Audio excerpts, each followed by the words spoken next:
Bonsoir. Un instant. On commence la partie de l'Echlecha et on est dans une année intense où il n'y a pas vraiment de parashat Bereshit et d'une certaine manière on est un peu en décalage par rapport au programme normal habituel dans le sens où il y a Simchat Torah et ensuite il y a Shabbat Bereshit, après il y a Shabbat Noach, etc. Et là, il n'y a pas eu de semaine de Bereshit. Noach, c'était un peu l'enchaînement de tout de suite après. Et on rentre maintenant dans la parasha de l'Echlecha. Je sais que dans beaucoup de shows, chez nous aussi, d'habitude, on fait les ventes pour l'année Shabbat Bereshit. Cette année, on a fait ça Shabbat Noach. On est un peu en décalage, mais en tout cas, on est maintenant dans la parasha de Lech Lecha et on rentre dans le cours de l'année. Encore qu'on est encore un peu, comme je dis, en décalage, dans le sens où, par exemple, le Rabbi demandait que la parochet blanche de Rosh Hashanah de Tishri reste jusqu'au 7 Tishri, jusqu'au 7 Cheshvan, pardon, Zayin Cheshvan, 7 Cheshvan. 7 Cheshvan, ce sera, je crois, vendredi, si Dieu veut, on est déjà à la fin de Parashat Lech Lecha. Donc ça va rester Shabbat Bereshit, Shabbat Noach, Shabbat, presque Shabbat Lech Lecha. Donc c'est vraiment, c'est longtemps après les Yom Tovim, d'une certaine manière, par rapport au Parashot, mais on a un message par rapport à ça. Et je mentionne Zayin Cheshvan, c'est une date importante, et c'est une date qui d'ailleurs finit toujours et tombe toujours, pardon, la paracha de Lech Lecha. Alors Zayin Cheshvan, c'est quoi? Zayin Cheshvan, c'est au niveau de l'Halacha, de nos jours, c'est le moment où en Israël, on passe de Veten Bracha, Veten Tal Umata Livracha. C'est-à-dire c'est le moment où on fait la transition dans le Siddur, on parle de la demande de la pluie, on commence en Israël à partir du 7 Cheshvan. On a commencé Shmini Atzeret, on fait ce qu'on appelle Tfilat Geshem. Et on passe, au lieu de dire Moridatal, on dit Mashiv Aruach Morida Geshem. Mais ça, c'est dans le mot de la Mishnah, Maskirin Gvorat Geshem. C'est juste mentionner le fait qu'Hachem fait la pluie. Dans les premières brachot, on ne demande rien. C'est juste que Hachem, il est Mechayim Etim, Avloshia, Hachem, c'est lui qui va refaire revivre les morts, c'est lui qui fait tout ci, etc. En tout un tas de louanges, on parle d'Hachem et on mentionne entre autres qu'Hachem est celui qui soit nous amène la rosée, soit fait tomber la pluie. Il n'y a pas de demande, c'est juste une louange d'Hachem. Hachem fait ci et ça, entre autres, Hachem fait la pluie ou fait la rosée.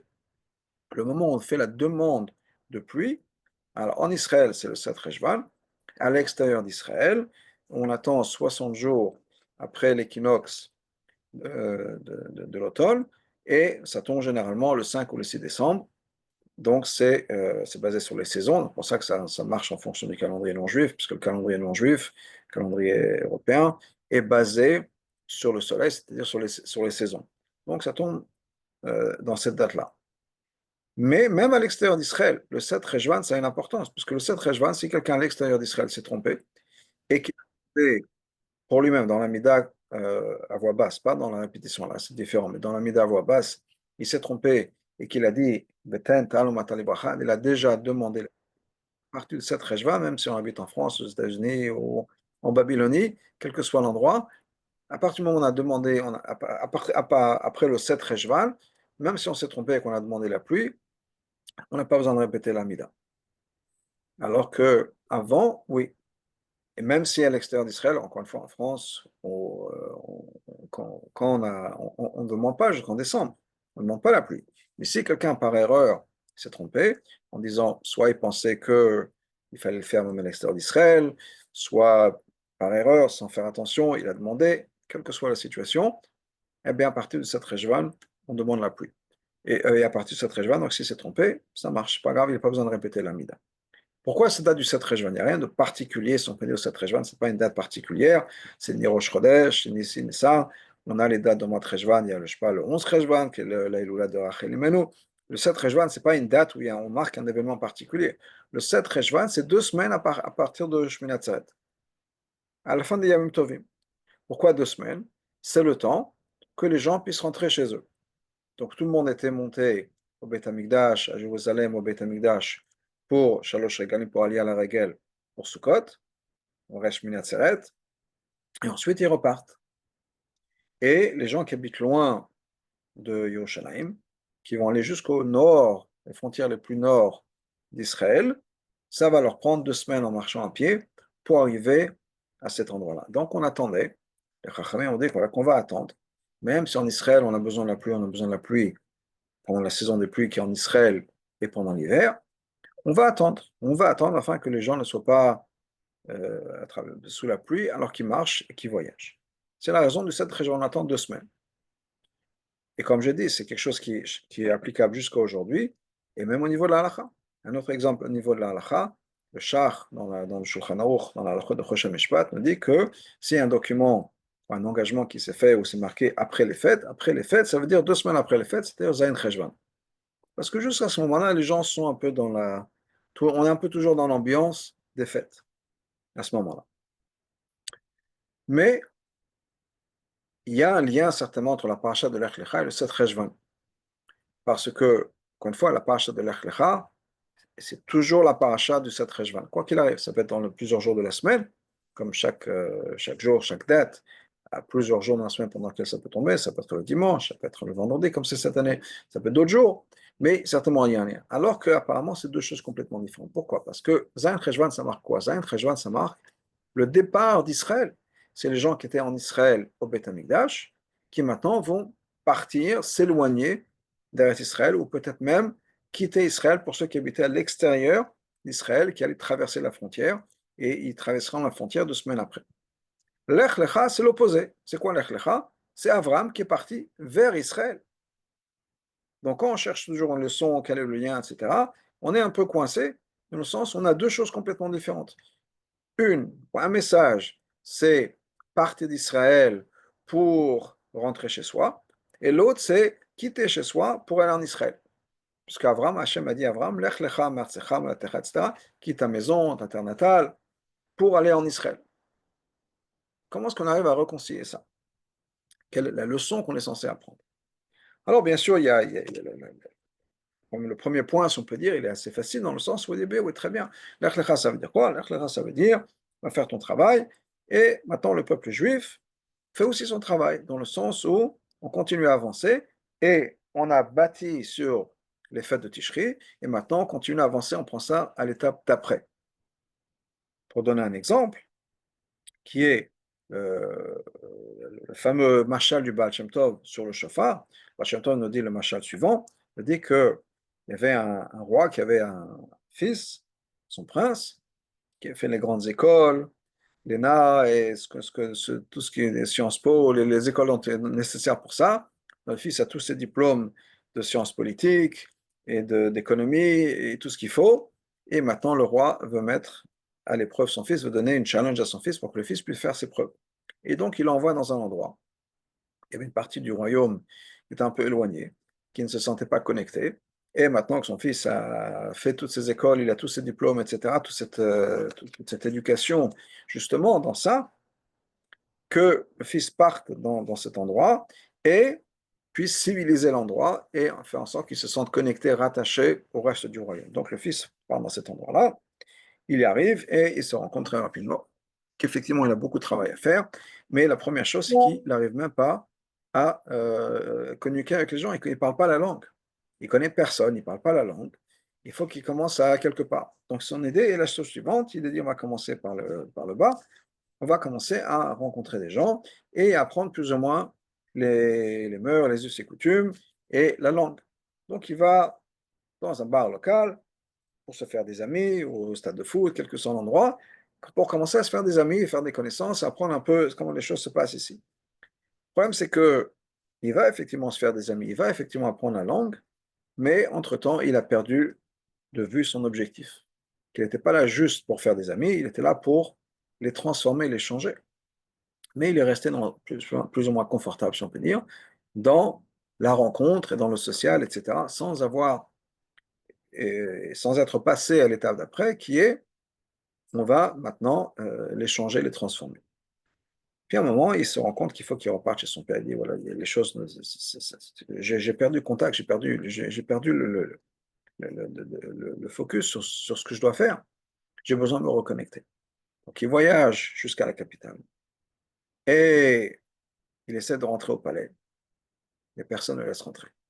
Un type qui arrive, les cheveux longs, je ne sais pas, en short et t-shirt et en sandales. Et il a oublié plus ou moins la langue du pays. et personne ne le laisse rentrer. Il essaie d'expliquer que c'est le prince, mais les gens le prennent pour un fou. Impossible de rentrer. Donc, qu'est-ce qu'il fait? Il se rappelle où était la fenêtre de la pièce du bureau de son père, et il se met devant la fenêtre en criant, en espérant que son père puisse reconnaître sa voix. Et ça, nous dit le Baal Shem Tov, c'est le shofar. C'est-à-dire, c'est quoi l'histoire derrière? L'histoire derrière le roi, c'est bien sûr Hachem. Le prince, c'est la Neshama, l'âme, qui a toutes les capacités pour venir ici sur Terre et civiliser le monde. C'est-à-dire quoi civiliser le monde? Rattacher le monde à Hachem. Révéler Hachem ici, comme ce prince qui était censé faire en sorte que l'endroit où on l'a envoyé se reconnecte au royaume, se reconnecte au roi et soit en contact avec le roi. Alors, la Neshama arrive sur Terre, elle se rend compte que ne connaît pas trop comment ça marche sur Terre, donc on a besoin de s'habituer. Donc, la Neshama va prendre le temps de s'habituer, apprendre à parler la langue locale, les langues humaines, apprendre à manger, à boire, à marcher, à faire ses lacets, à s'habiller tout seul, etc. Et après quelques années où la Neshama plus ou moins gère la vie ici sur Terre, on est bon. Mais le problème, c'est qu'avec le temps qu'on a passé, disons quelques années qu'on a appris à gérer la vie humaine, on a peut-être oublié qu'on était ici pour une mission. Juste comme ça, on était là pour une mission. Et donc, on se reconnecte avec Hachem et on crie, mais on ne se rappelle plus la langue. Donc, qu'est-ce qu'on fait? On crie. Et ça, c'est le son du shofar, qui est le son de l'âme, le cri de l'âme qui veut se rapprocher d'Hachem. Ça, c'est le mashal du Baal Shem Tov. Et c'est pour Rosh Hashanah. Donc, on imagine après que le roi donc fait venir son fils à l'intérieur, qui vont passer un certain temps, etc. Et que maintenant que le fils est reconnecté, prêt à partir, arrive le moment venu, il repart dans sa mission, mais maintenant, le roi ne se répétera plus. Il est maintenant rempli de mission, rempli de confiance, il connaît maintenant la langue, il connaît maintenant les gens, il sait ce qu'il faut faire, il sait comment le faire, il repart avec un sens de mission, il est dédié à sa mission, tout va aller bien. Ça, c'est donc ce qui se passe au début. Donc maintenant, arrive la fête de Tishri, la fin des fêtes de Tishri, on repart, mais on repart avec une mission. Parce que tant qu'on est au Beth Amikdash, on ne peut pas faire cette mission-là. Tant que le prince est dans le palais, on ne peut pas aller civiliser cet endroit qu'il est censé faire. Donc, on a besoin de partir. Donc, effectivement, partir, c'est un peu l'Ech Lecha, où on part de cette révélation spirituelle, mais ce n'est pas qu'on retombe de niveau. On continue à avancer dans le sens, on peut dire, de la même manière qu'Abraham passe de l'extérieur d'Israël vers la Terre Sainte, ben nous aussi, on continue, on amène la Terre Sainte, si on peut dire, là où on va être. Ça peut être une première manière d'expliquer la différence entre eux, ou pas la différence, de réconcilier un peu, au contraire, les deux, qui est que l'Ech Lecha, et en même temps, Abraham, c'est l'Ech Lecha, c'est aller vers la Terre Sainte. Effectivement, on avance vers la Terre Sainte, on se rapproche, pas qu'on quitte le monde, on va dans le Beth Amikdash, mais qu'on ramène le Beth Amikdash, on peut dire, on ramène Hachem dans le monde. Mais c'est quand même pas vraiment le but, ou l'histoire de la paracha. L'histoire de la paracha, c'est le contraire. L'histoire de la paracha, c'est Abraham qui laisse derrière Chutz Laaretz, l'extérieur d'Israël, pour aller en Israël. Et là, encore une fois, on est dans le contraire. Alors c'est vrai qu'on fait ça pour avancer, pour faire sa mission, etc. Mais c'est quand même la direction opposée. On quitte Israël pour aller en Chutz Laaretz, pour aller à l'extérieur d'Israël. Et encore une fois, comment est-ce qu'on peut ramener les deux choses à la fois? Et le Rabbi nous dit c'est quelque chose de fascinant, d'extraordinaire. Quand le prince est au palais, il ne peut pas faire sa mission. Il peut travailler avec son père, il peut faire plein de choses, mais la mission même, il ne peut pas la faire. Le Rabbi nous dit, regardons, on prend un exemple dans l'Halakha, il y a deux sortes de personnes qui travaillent. Il y a des gens qui travaillent et qui sont des salariés. Qu'est-ce qu'un salarié fait? Généralement, quand quelqu'un est engagé pour travailler pour une compagnie, qui est salarié, on donne un travail, généralement, on travaille sur place, dans l'usine, les champs, les bureaux du patron, et au bout du compte, on travaille pour quoi? Généralement, on travaille pour son salaire, pour son gain. Pourquoi est-ce qu'une majeure partie des gens vont travailler?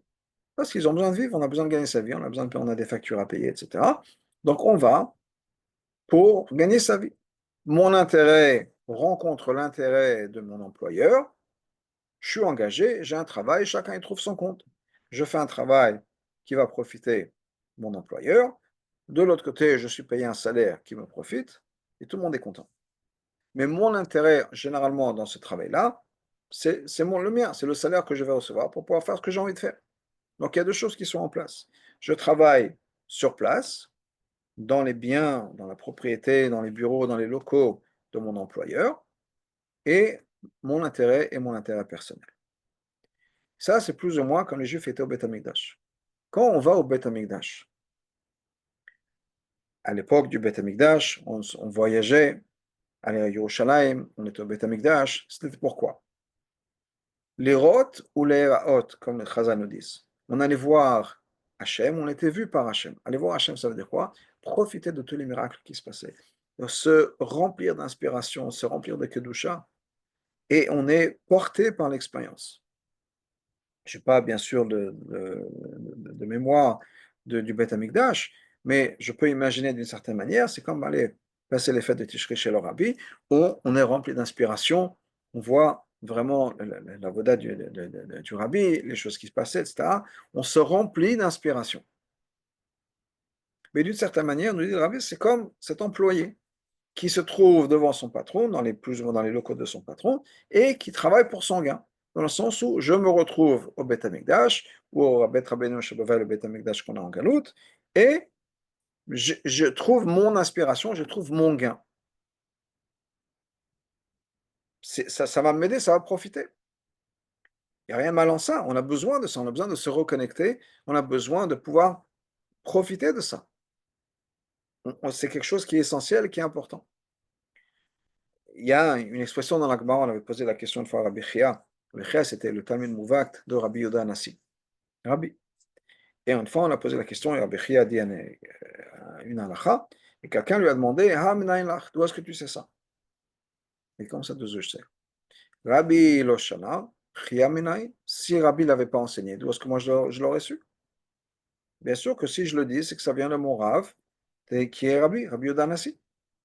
Ça, c'est l'expression. Rabbi Loshana, Chia minayin, si Rabbi ne l'avait pas enseigné, d'où est-ce que moi je l'aurais eu?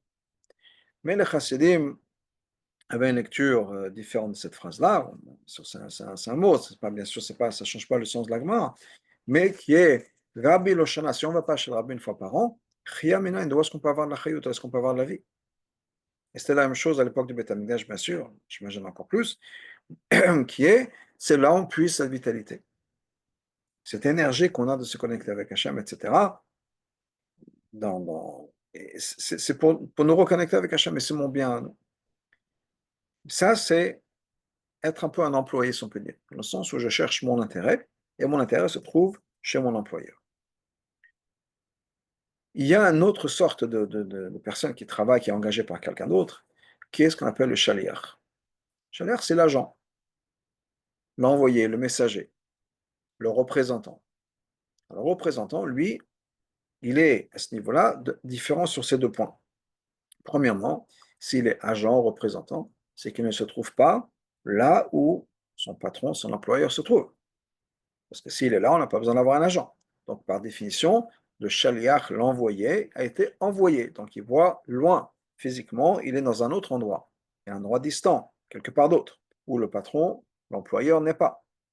Et deuxièmement, même si bien sûr il cherche peut-être son intérêt, c'est autre chose. Mais sa mission, son travail, c'est quoi? C'est pas lui. Sa mission et son travail, c'est de représenter la personne qui l'envoie. Donc, son identité, n'est plus son identité, je suis un travailleur qui travaille pour quelqu'un, j'ai fait mon gain, mais entre-temps, j'ai des choses à faire. Mon identité, c'est quoi? Je représente la personne qui m'a envoyé. C'est mon travail. Je suis le représentant de cette personne, je suis l'agent de cette personne-là.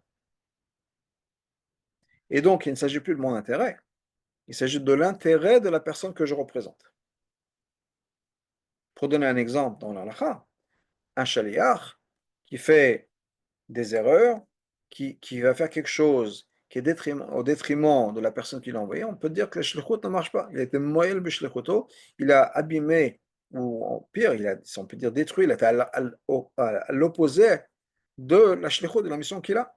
Parce que sa shlichut, c'est quoi? C'est le tekunesh al-artecha, je t'ai envoyé pour faire des choses positives, pas pour abîmer. Donc, un shaliach, par définition, c'est quelqu'un qui est là pour représenter l'autre, pour être l'agent de la personne qui l'envoie, et pour le bénéfice de l'argent qu'il envoie, de la personne qui l'a envoyé. Pas pour son bénéfice à lui. Et ça, c'est la différence au moment où on est au Beth Amikdash et au moment où on est à l'extérieur d'Israël. Au Beth Amikdash, qu'est-ce qui se passe? Au Beth Amikdash, on est là pour profiter de nous. Et quand on part du Beth Amikdash, quand on a quitté le Beth Amikdash, qu'est-ce qui se passe? On est le Shaliach. On est chargé de mission par Hachem pour révéler la Kedusha dans le monde. C'est notre travail. Donc on s'inspire au Beth Amikdash, on se remplit d'énergie, on se remplit de Kedusha, mais le but c'est bien sûr pas ça, le but c'est de pouvoir partir quelque part d'autre, et là où on est, là où on habite, Tachat Gafno, Tachat Nenato, dans les mots du Pasuk, chacun sous sa vigne, sous son figuier, et là où on est dans son petit coin de terre, dans son petit coin du monde, révéler Hachem là où on est, en tant que messager d'Hachem, Shaliach d'Hachem. C'est-à-dire qu'on a maintenant, on est, quand je savais des mots qui sont des mots en français aussi, chargé de mission. On a cette mission qui est de représenter Hachem. Et ça, c'est exactement la mission d'Avraham Avinu. L'histoire de l'Ech Lecha, c'est exactement ça. Avraham devient un shaliach. Qu'est-ce que ça veut dire qu'Avraham devient un shaliach? Dans l'histoire d'Avraham, il y a deux parties. Il y a un avant et un après, si on peut dire. Et l'avant n'est pas mentionné. Une des questions que le Mefarshim pose, à plein de niveaux, chacun de sa manière, c'est qu'est-ce qui s'est passé avec Avraham avant l'Ech Lecha? Le moment de l'histoire de l'Ech Lecha, Avraham a 75 ans. Non seulement Avraham a 75 ans, ça veut dire qu'il a déjà passé quand même, il a un vécu derrière. Un vécu important, on va mentionner deux ou trois choses. Avraham Avinu a été le premier à reconnaître Hachem. Pas le premier à connaître Hachem. Adam, Noach, etc., tout ça, ce sont des gens qui ont connu Hachem, avec qui Hachem a parlé. Mais Avraham, c'est lui-même qui a fait cette démarche-là. Avraham n'a pas été éduqué avec la connaissance d'Hachem, au contraire. Avraham a été éduqué dans une maison idolâtre, on le sait, son père était marchand d'idoles. Mais Avraham, tout seul, de par sa démarche, va découvrir Hachem. Il va découvrir Hachem, il va en parler aux autres. Il va être le premier à parler d'Hachem à tout le monde. On en parle au début de la paracha Lech Lecha. Va nefesh asher asu b'chan, qu'Avraham est parti, avec les gens qu'ils ont fait, achara, c'est-à-dire tous les balais de chouva qu'ils ont fait, ou les convertis, si on peut dire, qu'ils ont fait, c'est-à-dire tous les gens qu'ils ont rapprochés au monothéisme, qui n'étaient pas les choses de l'époque, la religion de l'époque. La religion de l'époque, c'était une religion païenne. On croyait en plusieurs dieux. Avraham, de par lui-même, de par sa démarche, de sa réflexion, etc., on peut voir dans le Rambam tout ce qu'Avraham a fait. Mais en résumé, c'était qu'Avraham, effectivement, a découvert Hachem, a réfléchi, a compris. Et non seulement il a compris toutes les mitzvot. Imaginez la réflexion qu'il faut avoir, le pouvoir intellectuel de pouvoir non seulement découvrir Hachem, ce qui est peut-être presque, on pourrait logique, dans le sens où on peut se dire, effectivement, il n'y a rien qui vient de nulle part. Il y a des preuves que la chassidoute, entre autres, nous ramène, qu'on trouve dans d'autres sfarim, les sfarim qui précèdent la chassidoute, les sfarim de philosophie juive, soit tout ce genre de sfarim d'une certaine manière, nous prouvent l'évidence d'un créateur. On sait que tout a besoin d'avoir une source. Donc, automatiquement, s'il y a quelque chose qui existe, c'est qu'il a été créé, c'est que c'est sa source. Ce qui n'était pas évident à l'époque, parce que beaucoup pensaient que le monde a toujours existé. Le Ramban, entre autres, par exemple, le Ramban nous dit tout au début de Bereshit, il nous dit que, un peu plus de détails sur le Ramban, Rashi, on a un Rashi qu'on connaît bien, qui est le premier Rashi sur le Chumash, où Rashi nous dit la question, Amar Yitzchak, lo etzarech. La Torah n'aurait pas dû commencer avec l'histoire de Bereshit, parce que c'est tout ça, c'est la création du monde, etc. Elle aurait dû commencer par la première mitzvah, qui est Achodesh Hazeh Lachem. Et le Ramban dit, mais pourquoi pas? C'est évident qu'on n'a pas besoin de commencer par Maaseh Bereshit. Maaseh Bereshit, c'est essentiel, c'est quelque chose de fondamental. Pourquoi? Parce qu'il y a des gens qui pensent que le monde a toujours existé. Quelqu'un comme ça, c'est quelqu'un qui va être koffer, qui rejette Hachem. Ça veut dire qu'il y a deux choses qui sont éternelles, il y a Hachem et le monde. Impossible. Donc bien sûr qu'il a fallu nous dire que le monde existe, que le monde a été créé. Pas qu'on puisse imaginer que le monde a toujours existé, qui était une croyance grecque, entre autres, que le monde a toujours été là. Donc c'est important de savoir que le monde a été créé. Et Avraham a compris ça. Avraham a compris que si le monde a été créé, c'est qu'il fallait qu'il y ait un créateur. Et si le monde a été créé, c'est que ce créateur est au-delà du monde. Donc le monde on vit dans les dimensions de temps et espace. C'est que Hachem dépasse les dimensions de temps et espace, etc. On ne va pas passer tout ce sur ça, qui est l'évidence philosophique et logique de l'existence d'Hachem. Mais on peut y arriver. J'étais une fois, j'ai passé un Shabbat avec un groupe et on a eu vendredi soir une session questions-réponses. Et les règles, c'était on devait répondre en 5 minutes au moins. Et quelqu'un a posé la question qui nous dit que Hachem existe. Alors, on peut en 5 minutes au moins répondre à cette question. C'est possible. Comme je viens de le faire, un peu plus en détail si on peut dire, mais on peut répondre, je veux dire logiquement, je ne suis même pas rentré dans ça, mais logiquement, on a besoin de redéfinir peut-être ce que Hachem est, mais logiquement, on peut y arriver. Mais au-delà de ça, à part avoir découvert Hachem, être prêt à donner sa vie pour Hachem, puisqu'on connaît l'histoire d'Abraham qui était jeté dans la fournaise pour sa croyance en Hachem. C'est qu'il fallait qu'il ait une conviction. Abraham qui a détruit les idoles. Abraham qui a, comme la vôtre, qui a accompli toute la Torah. On dit qu'Abraham, il a fait toute la Torah. C'est-à-dire que non seulement il faut connaître Hachem, mais il faut comprendre ce que Hachem attend d'un être humain. Un cerveau extraordinaire. Rien de tout ça mentionné dans la Torah. Les Baal et Tshuva qu'Abraham a fait, le fait qu'il a rapproché des gens à Hachem, un verset qui nous dit Nefesh Asher Asur B'Charan, 3 mots, Nefesh Asher Asur B'Charan, 4 mots, qui est une allusion en fait à tout un passé qui n'a pas existé. Ou qui n'a pas existé. Il a existé, bien sûr, qui n'a pas été mentionné dans la Torah. Qu'Abraham faisait les Baal et Tshuva, il a appelé les gens au judaïsme, etc. La première fois Abraham apparaît en tant qu'histoire, on sait qu'il est né, etc. Il y avait l'histoire de Terah qui a donné naissance à Abraham, Abraham et Sarah, son mari, elles n'ont pas eu d'enfant. Mais au niveau de qui est la personne Abraham, rien. Même Noach, on a quelque chose, on a quelques mots d'introduction. Noach Tzadik Atamim Hayam B'Doratav. Moshe Rabbeinu, un peu plus tard, on nous dit que Moshe Rabbeinu était un berger, qu'il a fait ci, qu'il a fait ça, etc. Et tout un tas de choses qui sont passées.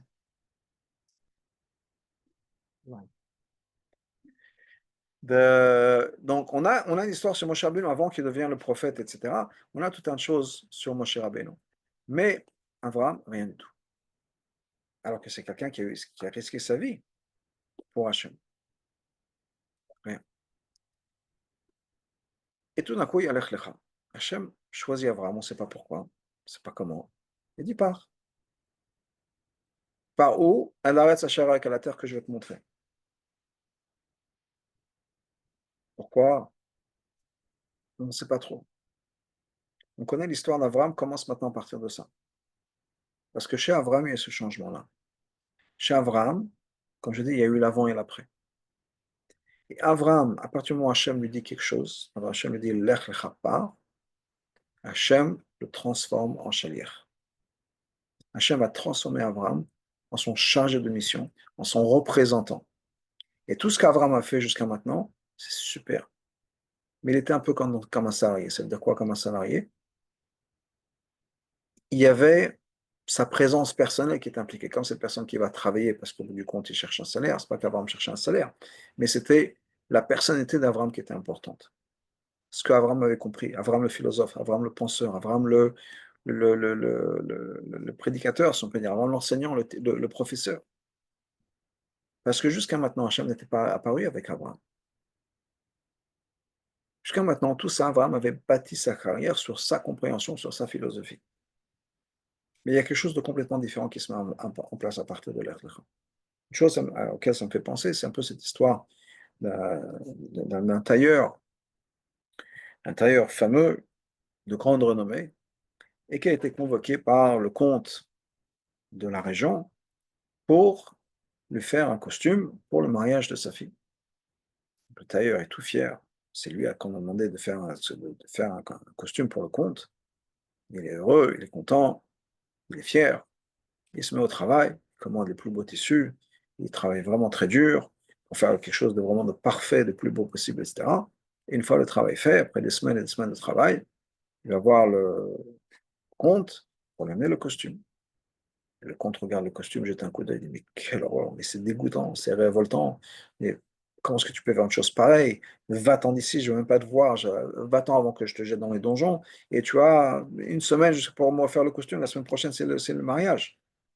Mais ne me mets pas un truc horrible comme ça. Elle n'a rien compris. C'est-à-dire, elle a dit, c'est le plus beau costume que j'ai jamais fait, je ne comprends pas ce qui se passe. Et au-delà de ça, en une semaine, mais j'aurais jamais je retrouverai les tissus dont j'ai besoin pour refaire quelque chose d'autre, et cetera. C'est impossible. Je ne vais pas avoir les tissus commandés en une semaine. Il ne sait pas quoi faire, il est perdu. Il va voir son rabbi. Et son rabbi lui dit, regarde, ce que je te conseille de faire, ok, défais le costume, enlève toutes les coutures, et refais le même costume. Il dit, mais le rabbi m'a dit, il va se rendre compte que c'est le même costume. Mais non, écoute-moi, juste défais le costume, enlève toutes les coutures, refais le même costume. Rabbi, il va se rendre compte de ça, ça va être encore pire parce qu'il va penser que je me moque de lui, et il va vraiment, cette fois-ci, il va vraiment me punir, etc. Rabbi a dit, t'inquiète pas, tout va bien se passer, fais ce que je te dis. Donc, c'est ce qu'il fait, il rentre chez lui, de toute façon, il n'a pas de choix, en une semaine, il n'aura jamais tout fini à temps, il défait le costume, il le refait, et maintenant arrive l'échéance, il retourne vers le comte, il tremble comme une feuille, il ne sait pas ce qui va se passer, le noble va se mettre en colère, va savoir ce qu'il va le faire, ce qu'il va lui faire, etc. Il arrive dans la résidence de ce comte, et il tremble comme une feuille, il lui montre le costume, et le comte est heureux. Voilà, bravo, ça c'est un costume. Pas l'horreur que tu m'avais amené la semaine dernière, c'est tellement beau, je vais être rayonnant avec ce costume, etc. Et il le bénit, il le remercie, il va le récompenser, etc. Et puis il n'a rien compris. C'est exactement le même costume. Qu'est-ce qui a changé? Je ne comprends pas ce qui s'est passé la semaine dernière, alors que c'est un très beau costume. Je ne comprends pas pourquoi maintenant il renvoie exactement le même costume. D'un coup, il est tellement content et heureux. Bon, apparemment, le rabbi savait ce qu'il lui disait, donc bon, il repart chez le rabbi en demandant un peu d'explication. Il dit, j'ai pas compris ce qui se passe. Le rabbi dit, c'était très simple. Quand tu as fait le costume, le premier costume, tu étais rempli de fierté et d'orgueil. Il dit, ah, c'est moi qu'on a choisi pour faire ce costume, etc. Je suis le meilleur tailleur. Le costume, le résultat de ce costume, c'était un costume qui était à ta gloire, si on peut dire. Dans le sens, c'était rempli de toi. Le comte, il n'a peut-être pas compris exactement ce qui se passait, mais il y a quelque chose qui le dérangeait dans ça. Il y avait une énergie qui n'était pas la bonne, et c'est pour ça qu'il t'a envoyé balader. Quand tu as refait le costume, cette fois-ci, chaque point de couture, c'était rempli d'humilité, rempli de prières d'Hachem, etc. Quand le comte a vu ça, il dit, ah, ça c'est un beau costume. Donc, des fois dans la vie, on se bâtit jusqu'à un certain point, et après on arrive au maximum de sa possibilité. Et on a besoin de passer par une transformation, c'est-à-dire de prendre la personne qu'on a construite, de la découdre, si on peut dire, et de pouvoir la remettre ensemble. Des fois, il y a des choses, des événements dans la vie qui font qu'on est obligé de se renouveler, de se retransformer complètement. Et d'une certaine manière, c'est ce qui se passe avec Abraham et l'Echlecha. Le Avram d'avant et l'Avram d'après l'Echlecha, ce n'est pas la même personne. Abraham d'avant, c'est quelqu'un qui s'est bâti. Et encore une fois, on parle de quelqu'un du niveau d'Abraham, on n'a aucune idée de ce que ça représente, mais c'est Abraham, le penseur, le philosophe, la personne qui a donné sa vie pour Hachem alors que Hachem ne l'avait jamais parlé, jamais rencontré, c'est avant Matan Torah, etc. Il allait contre toute la pensée et la réflexion de l'époque. Ça ne l'a pas dérangé. Mais on arrive à un certain moment, on arrive à la limite de la capacité humaine. Et à ce moment-là, Hachem apparaît à Abraham et dit, OK, maintenant je vais te donner à l'autre, Abraham 2.0. On passe à quelque chose de complètement différent. Maintenant, tu vas me représenter. Je t'envoie en mission. Maintenant, il ne s'agit plus de toi, Abraham. Il s'agit de moi. Tu me représentes. Tu es mon chaliar. Tu m'en es envoyé. Tu es mon représentant, mon agent. Qu'est-ce que ça veut dire pour toi? C'est-à-dire que maintenant, il ne s'agit plus de monsieur Abraham. Maintenant, c'est Abraham. Abraham, tu es maintenant l'envoyé d'Hachem. C'est ça ton identité. Ambassadeur d'Hachem. Qui tu es, c'est moins important. Tu es maintenant l'ambassadeur d'Hachem ici sur terre. Et d'ailleurs, ça va se passer, c'est ce qu'on va voir après dans les psukim. Un peu plus tard, Abraham dit à Hachem que il dit Eloké Hachem et Eloké Haaretz. Tu es le Dieu du ciel et Dieu de la terre. Et Rachid nous explique, basé sur Chazal, pourquoi est-ce que maintenant Abraham parle d'Hachem en tant étant le Dieu du ciel et le Dieu de la terre. C'est parce que sans moi, ou avant moi, tu n'étais que dans le ciel, c'est ici sur terre. Les gens ne connaissaient pas. Mais maintenant que je suis en Israël, maintenant que je suis devenu ton chargé de mission, les gens ici sur terre te reconnaissent. Pourquoi pas avant Haran? Abraham faisait un travail extraordinaire. Parce que même Abraham n'était pas encore ce lien, n'était pas encore devenu ce lien entre Hachem et le monde. Parce qu'il ne représentait pas encore Hachem. C'était un être humain, avec une philosophie de vie, une philosophie de la mort, de sa morale, etc. Et alors, il s'avérait qu'Abraham avait raison, il avait la bonne philosophie de vie. Pour bout du compte, c'est un être humain avec une philosophie. Et ça a ses limites. Et donc, Hachem était encore une entité un peu séparée, dans le sens, oui, effectivement, oui, Abraham dit ci, et quelqu'un, Nimrod dit ça, on va savoir qui a raison. Alors, peut-être qu'Abraham a des meilleurs arguments, puisque d'ailleurs le Chazal nous dit que ça. Les gens avaient des questions, Abraham a donné des réponses. Donc, effectivement, elle leur a donné des bons arguments. Mais un bon argument, c'est un bon argument. Est-ce que ça va convaincre une personne à 100%? Pas toujours. Pas toujours. Parce que la logique, ça reste dans le monde de la logique. Et on sait, dans plein de choses, que ce soit dans les ventes ou dans les élections, dans n'importe quoi, que c'est pas toujours avec la logique qu'on gagne les gens. Donc effectivement, Abraham a des bons arguments et des bonnes explications, et des messages, il doit le savoir rien, etc. Est-ce que ça allait convaincre les gens vraiment dans leur trip? Pas toujours. On sait que souvent, les gens retournent à leurs habitudes. Un des meilleurs exemples, c'est le veau d'or, où il y a un moment de crise, et tout ce qu'ils avaient appris, tout ce qu'ils avaient expérimenté, vécu pendant les mois depuis la sortie d'Égypte, ou même avant la période des diplômes, arrive le moment de la crise, le moment où on a vraiment besoin de prendre une décision, et tout part. Parce qu'avec la logique et les arguments et la philosophie, on ne va pas toujours gagner les gens. Donc Hachem n'est pas encore vraiment le Dieu sur terre, dans le sens, dans les tripes des gens. C'est quelque chose qui va être vécu, quelque chose qui va faire partie. Uniquement après, qu'une fois qu'il rentre en Israël, une fois, pas même pas qu'il rentre en Israël, une fois qu'Hachem l'envoie en mission, lui dit Lech Lecha, je te l'envoie maintenant en mission, à ce moment-là, Avram devient le Shaliach. Shaliach, ça veut dire qu'il est maintenant représentant. Sur sa carte de visite, c'est plus Avram, c'est représentant d'Hachem. Il ne s'agit plus de moi. Hachem m'a donné une mission, je suis là pour pour faire le travail de la mission d'Hachem. Abraham devient le shaliach et plus l'employé, si on peut dire, plus le salarié d'Hachem. Il ne cherche plus son intérêt à lui, il est là pour servir Hachem. C'est ça qui va tout changer. Et Zayin Cheshvan, c'est ce moment-là dans la vie de chaque juif. Où quand les gens partaient d'Israël, alors en Israël, effectivement, on est chez son patron, si on peut dire, on est chez Hachem, on profite, etc. On est comme les salariés. Je cherche mon intérêt.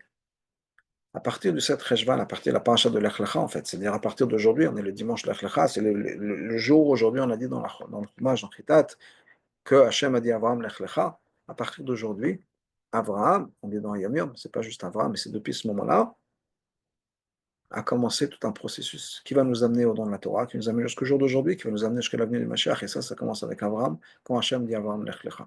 Je te donne une mission. Me représenter ici sur terre. Et c'est la mission de chaque juif.